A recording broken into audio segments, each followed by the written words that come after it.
कहानी की शुरुआत होती है। मौमिता नाम की एक लड़की होती है।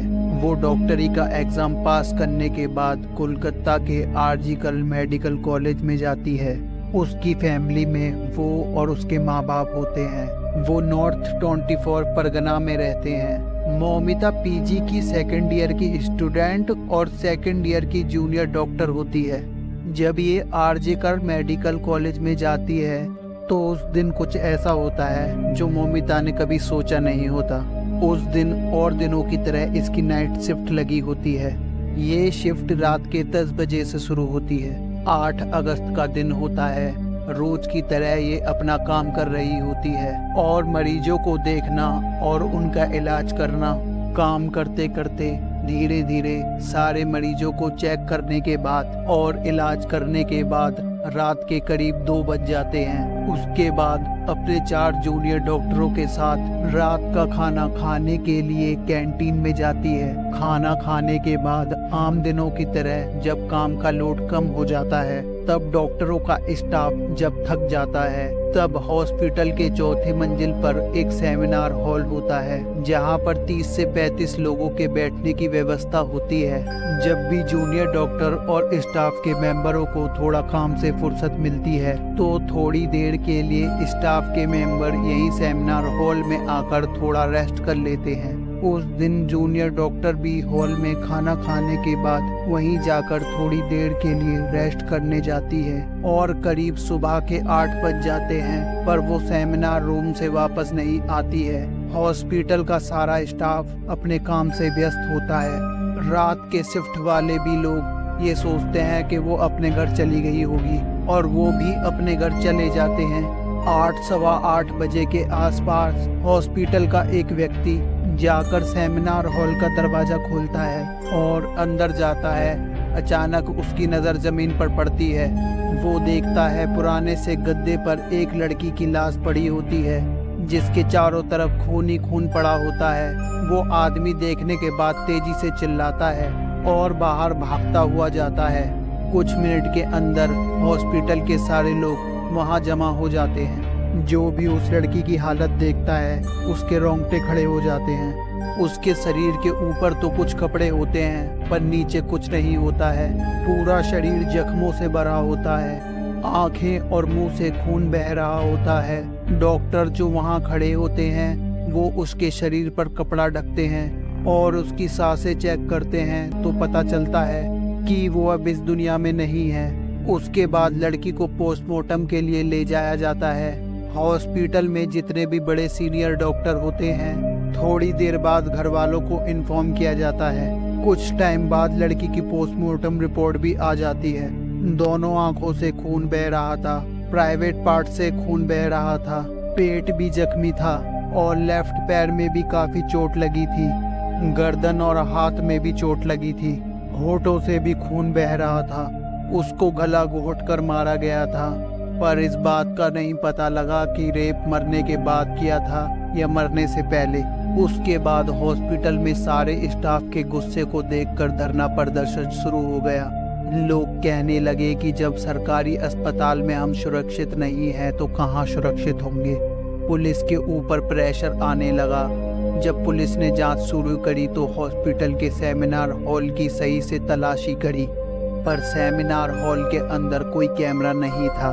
फिर पुलिस हॉस्पिटल के बाहर के कैमरों को जाकर चेक करती है। सारे कैमरों को सही से खंगालती है और देखती है कि मौमिता उस दिन हॉस्पिटल में कहाँ कहाँ गई थी। हॉस्पिटल के स्टाफ से भी पता करती है कि उस रात मौमिता कहाँ गई थी, वो किस किस से मिली थी और आखिरी बार वो किससे मिली थी। पता चलता है कि उसने रात को अपने कुछ स्टाफ के मेंबर के साथ कैंटीन में खाना खाया था और उसके बाद वो सेमिनार हॉल में रेस्ट करने के लिए 2:30-3 बजे के आसपास चली गई थी। हॉस्पिटल में सेमिनार हॉल के बाहर की तरफ 2 कैमरे लगे होते हैं जो सेमिनार हॉल में आने जाने वालों की एंट्री और एग्जिट को कवर करते थे। पुलिस कैमरे चेक करती है। उसमें मौमिता हॉल के अंदर की तरफ जाती हुई लगभग 3 बजे के आसपास दिखाई पड़ती है और लाश सुबह 8 बजे मिलती है। मतलब जो कुछ भी हुआ होता है वो रात 3 बजे से सुबह 8 बजे के बीच में हुआ होता है। अब पुलिस रात 3 बजे से सुबह 8 बजे के बीच कैमरा देखती है। कौन कॉल हॉल में जाता है, उसमें डॉक्टर और स्टाफ के कुछ लोग उसमें दिखाई देते हैं। अब पुलिस हॉस्पिटल के स्टाफ को बैठाकर सबको एक एक करके सीसीटीवी की फुटेज दिखाती है और पूछती है कि इन लोगों में से कोई ऐसा है कि जिसको आप लोग नहीं जानते या कोई नया व्यक्ति हो।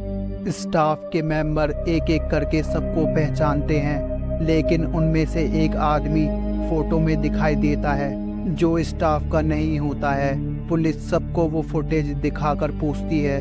उसमें से एक व्यक्ति बताता है कि ये एक सिविल कार्यकर्ता है जो हॉस्पिटल में मरीजों की मदद करता है और समाज सेवक है जो ज़्यादातर गरीब लोग होते हैं उनको हॉस्पिटल में एडमिट कराने और हेल्प करने में मदद करता है।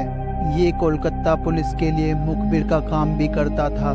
कोई इन्फॉर्मेशन देनी हो या कोई पुलिस का काम हो तो ये करता था। फिर पुलिस उसकी जानकारी निकालती है तो पता चलता है कि उसका नाम संजय रॉय है। उसमें से एक पुलिस की नज़र संजय रॉय के गले पर पड़ती है। उसके गले में एक ब्लूटूथ नेक बैंड होता है जिसको हम ज़्यादातर मोबाइल से यूज़ करते हैं। जब पुलिस सेमिनार हॉल में जहां मर्डर हुआ था वहां छानबीन करती है, वहां पर उनको ब्लूटूथ नेक बैंड भी मिलता है, लेकिन पुलिस को लगता है कि मौमिता का मोबाइल लैपटॉप वहां पड़ा था तो शायद ये नेक बैंड भी उसका हो सकता है। उसको मौमिता के मोबाइल से कनेक्ट किया जाता है पर वो कनेक्ट नहीं होता है। पुलिस और लोग जो आसपास होते हैं उनके मोबाइल से भी ब्लूटूथ नेक बैंड को कनेक्ट करने की कोशिश करती है पर वो नहीं होता है। उसके बाद पुलिस की नज़र सीसीटीवी कैमरे में पड़ती है जिसमें संजय रॉय रात को 3:30 बजे सेमिनार हॉल में जाते हुए दिखाई देता है। जाते समय उसके गले में नेक बैंड होता है पर जब वो वापस आता है तो उसके गले में नेक बैंड नहीं होता है। उसके बाद पुलिस का शक पूरी तरह यकीन में बदल जाता है। उसके बाद पुलिस की टीम संजय रॉय के घर पहुंचती है और संजय को अपने साथ पुलिस स्टेशन लेकर आती है। उसमें से एक पुलिस वाला संजय के मोबाइल से नेक बैंड को कनेक्ट करता है और नेक बैंड झट से कनेक्ट हो जाता है। उसके बाद पुलिस को लगता है कि असली मुजरिम मिल चुका है। उसके बाद पुलिस संजय रॉय से पूछताछ करती है, उसके मोबाइल को चेक करती है। उसके बाद वो 8 और 9 अगस्त के बीच कहाँ था इसका पता करती है। उसके बाद पुलिस पूरी तरह से कंफर्म हो जाती है और बताती है कि मौमिता का कातिल कोई और नहीं बल्कि ये संजय है। संजय 8 अगस्त की रात को संजय रॉय हॉस्पिटल पहुंचता है। देर रात तक हॉस्पिटल के पीछे शराब पीता है और वो 3 बजे के आसपास सेमिनार हॉल में जाता है और वहां से लगभग 40 मिनट के बाद वापस आता है। और ब्लूटूथ भी एक सबसे बड़ा सबूत होता है। और ब्लूटूथ जाते समय तो उसके गले में होता है पर आते समय उसके गले में नहीं होता है। इसके बाद संजय रॉय गिरफ्तार कर लिया जाता है। उसका मोबाइल चेक करा जाता है तो देखा जाता है कि उसके मोबाइल के अंदर पॉर्न वीडियो होती हैं। वो शराब का भी आदी होता है। उसकी फैमिली के बैकग्राउंड को चेक करा गया तो पता चलता है कि उसकी एक माँ है और उसकी एक बहन है और उसने 4 शादियाँ की।